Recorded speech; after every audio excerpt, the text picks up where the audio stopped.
good, YouTube? Quinn Wade coming to y'all with that instant analysis on Detroit. The Pistons ended up beating the Los Angeles Lakers. So let's take a deep dive into this game. The 115 to 103 game victory. The Lakers fall to 4-3. The Pistons improved to 3-5. Detroit got off to a really strong start with a 33 to 22 first quarter, and they continued that in the second quarter, 34 to 31, where they outscored them. The Lakers made their run in the third quarter, 24 to 16, but then it was too late because the Pistons was able to do a 32 to 26 fourth quarter and never trail after that first half lead that they gained, and they was able to pull it home with a victory. So it was just interesting to see how this game was going to turn out because you knew that LeBron and AD can get hot. They can take over a game. They can put you in some tough situations defensively. And they did that in the fourth quarter, but the Pistons was able to execute through Jaden Ivey and obviously Caden Cunningham, and they was able to pull them through in the fourth quarter so that way they can win. And Jaden Ivey hits a big three. Cunningham made some good passes and some good baskets from the mid range. And they needed somebody to step up, and their two best players did offensively. And so did LeBron and so did AD, but the lead was just so insurmountable at that point that even when they got hot, they just couldn't get enough stops to be able to win this game. I like what Anthony Davis has done, but he got to shoot better from three because he's just clanking them and he's not even really close to hitting a lot of these threes in the last couple of games, even though he has been efficient from everywhere else and just been flat out dominant. Just to be honest about it, I mean, 37 points tonight, -1 and plus minus, two personal fouls, three turnovers, four assists, 9 rebounds when it was offensive out of that. He also was 11 to 14 from the free throw line, but he did shoot 0 4 from the 3-point line, and he was 13 to 23 from the field, which is really dominant. Rui picks his spots when he wants to score and when he wants to show up. I think that's been a problem for them. 2 of 6 from the field, 2 of 2 from three. He also was 2 of 2 from the free throw line. He had 4 rebounds, 1 assist, 1 block, 2 personal fouls, -7 plus minus 8 points. LeBron, Raymond James, aka Ramon James, who I like to call him, 20 points, -16 and plus minus, 1 personal foul, 1 turnover. He did have 2 steals, 11 assists, or a double double for him. But he also had 8 rebounds to go along with that, and one of those offensive. And he was 5 of 5 from the free throw line, and 1 of 2 from three, and he was 7 of 16 from the field. But it wasn't enough tonight. He looked good. He looked athletic. He looked unguardable. He looked unstoppable. He was making the right decisions and keeping his teammates involved. But defensively, they just didn't have it going the way they needed to. D'Angelo Russell, 11 points, -1 and plus minus, 2 personal foul, 3 turnovers, 1 steal, 8 assists, 3 rebounds. One was offensive, 1 of 2 from the free throw line, 2 of 5 from three. But he shot 4 of 14 from the field, which just can't happen when they're relying on you to be a shot maker, and aka a playmaker, which he did better playmaking than he did scoring tonight. But, that's just how D'Angelo Russell has been, for the last couple of years. Austin Reeves, 17 points, a -14 and plus minus 4 points. Say 4 turnovers, 4 personal fouls, 2 steals, 4 assists, 4 rebounds. One was offensive out of that. 0-1 from the free throw line, 3 of 10 from the 3-point line, 7 of 17 from the field. Cam Reddish, 0 points, +10 and plus minus, 2 personal fouls, 1 steal, 5 rebounds, and zeros when it comes to attempts, even from the free throw line. Jackson Hayes, 2 of 5 from the field, 1 of 3 from the free throw line, 3 rebounds. They all was offensive, -12 and plus minus 5 points. He also had a steal. Gabe Vincent, zeros across the board, didn't attempt anything, but he did get a steal. He did play 18 minutes, but he was -5 and plus minus 0 points. Christie was 0 of 2 from the field, 0 of 1 from three. 1 rebound, 1 turnover, 2 personal fouls, -6 and plus minus 0 points. And Dalton Connect, 2 of 2 from the field, 1 of 1 from three. He only had 5 points, -8 and plus minus 1 personal foul. And the rest of the guys did not play either because of injury or the coach's decision. 37 of 85, 43%, 9 of 25, 36%, 20 of 27, 74% from the free throw line.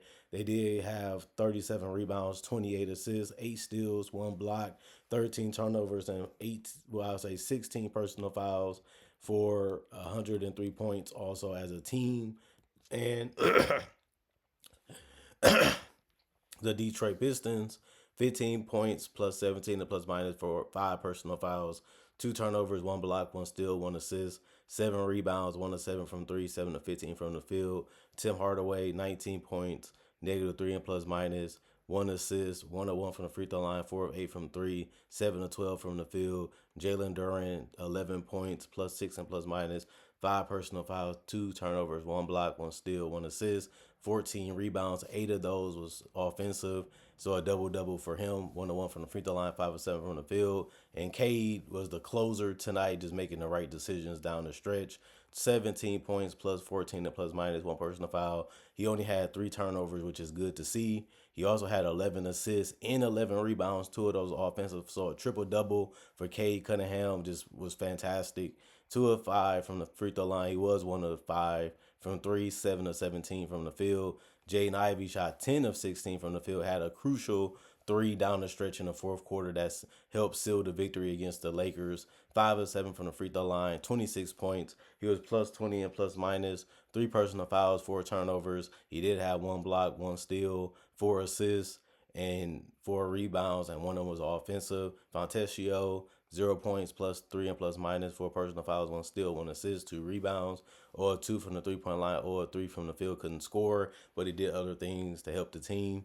Hollins was 4 of 9 from the field, 0 of 5 from three, 4 of 4 from the free throw line, four rebounds, one of them was offensive, two steals, one personal foul, plus five and plus minus, 12 points. He was the only player in double figures from the bench when it comes to scoring. Isaiah Stewart, 8 points, plus four and plus minus, three personal fouls, two assists, nine rebounds. Four of those was offensive, 2 of 2 from the free throw line, 3 of 7 from the field. Malik Beasley struggled tonight. He was 1 of 5 from three, but he did do 2 of 2 from the free throw line. He was 2 of 10 from the field, four rebounds, one was offensive, one assist, one turnover, three personal fouls, negative six and plus minus 7 points.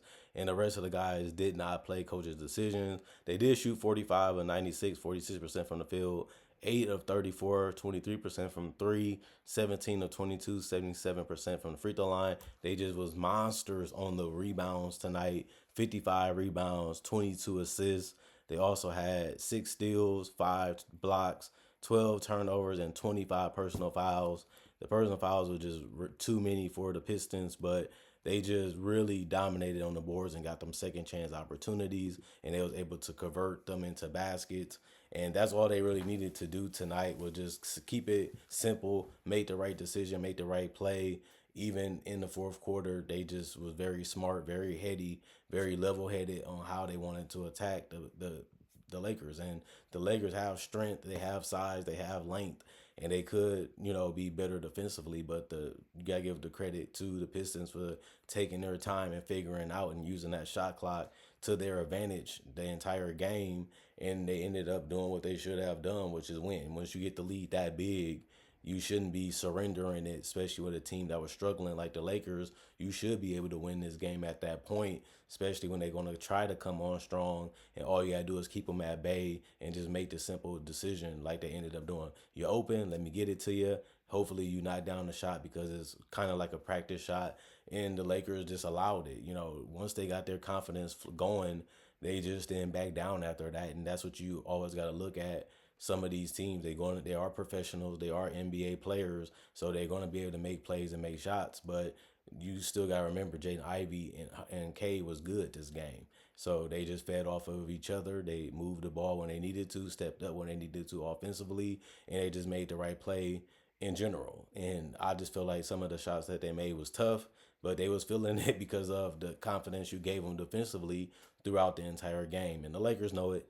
They have games like this all the time. They don't really seem like that dominant team that they was in the bubble. LeBron declined a little bit. AD's trying to carry as much as he can carry, and he's already one of the top 75 greatest players. But you can see that he came out with motivation this year to be as great as he can, and he has looked that well. But like I said, the 3 point shot leaves a little bit more to be desired. He has the ability to knock it down. We have synced it, but he doesn't take that many, which he shouldn't if he's not going to knock it down efficiently. And I feel like turning them down to put the ball on the floor, or to make a play, or to do a dribble handoff, or to set a screen for other guys is better offense.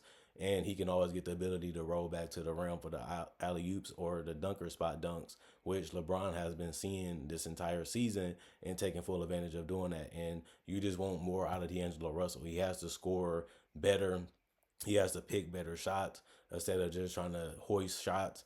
even if they're contested or semi-contested, because guys do usually being in front of him, and he just takes shots that you wonder you didn't really have to do that. You had a couple more seconds to get a better shot. And then Rui, he's hit or miss. Like sometimes he looks like the perfect role player for the Lakers, and sometimes you don't even know he's on the court unless they pass it to him and he passes right out of it most of the time and doesn't really look to score as much.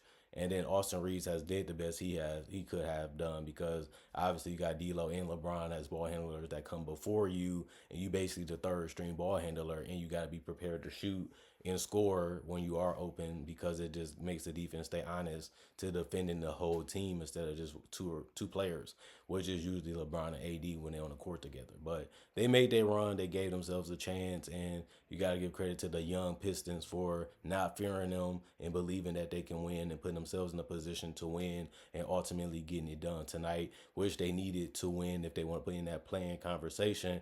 When you bring in people like Malik Beasley and Tim Hardaway and Tobias, it means you're trying to win more games this year than you have done. And I feel like Ivy and Cade have become the players that we thought that they can be, because they were lottery picks. And obviously Cade was number one pick. His numbers are crazy this year, especially when you look at the efficiency in the numbers that he's putting up in general, the 20 and the rebounds and the assists, and then getting a triple double and making the right decisions in the fourth quarter to be able to get the shots that they need to be able to win.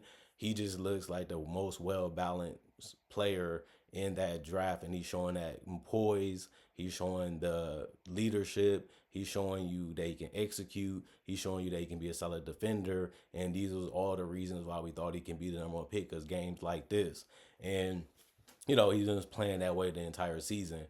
He's definitely an all-star right now, and that's something that he hasn't accomplished yet, but I definitely think he can be a first-timer this year just based off numbers and the fact that the Pistons are winning more games right now than they did last year, and they got off to a way better start. And you do got to give credit to their coach, JB Bickerstaff, for putting them in situations and putting them in different looks and giving them better opportunities. And you got to give credit to Jalen Durant for rebounding and protecting the rim and being quicker and more faster than he was before with the strength that he has now. But we seen that coming. He just needed to get a little bit more weight and a higher IQ and a better feel for the game and understanding of the game. And I think coaches speed that up and assistant coaches speed that up, because he's been in the league for a couple more years than he was when he was a rookie and when he was in college. And we seen the potential in him, before he was drafted by the Pistons, and it made sense.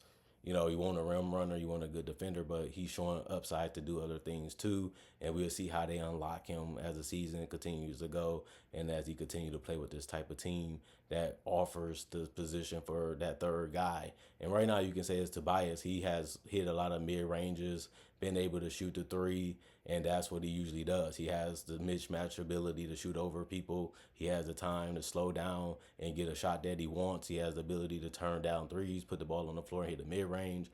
And that's his bread and butter, and it still works. And they needed a guy that can do that if they wanted to win more games, because it just gives them more versatility, and it just gives them the ability to break the defense and force them to react. And other guys can get open because of that. Then it's just about making the right play as the offense continues to figure out what it is at that point after the defense is broken down by any player, including Tobias, which he has done in his entire career.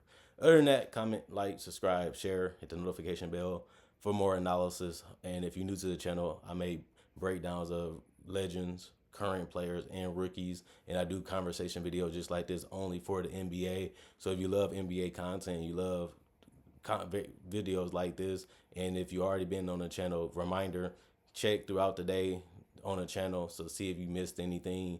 I appreciate just liking, commenting, and watching. That's ways to support the channel. Y'all find ways to support it the best way y'all can. I appreciate that. Y'all love watching. I love making it. That's the win-win, and that's why this channel is so successful, because of fans like you. And thanks for anybody that tried the channel for the first time, regardless on what platform is on. Thanks for watching. Thanks for liking. Thanks for following. Thanks for subscribing. And thanks for supporting my ideas as much as y'all can, because y'all enjoy hearing what I got to say.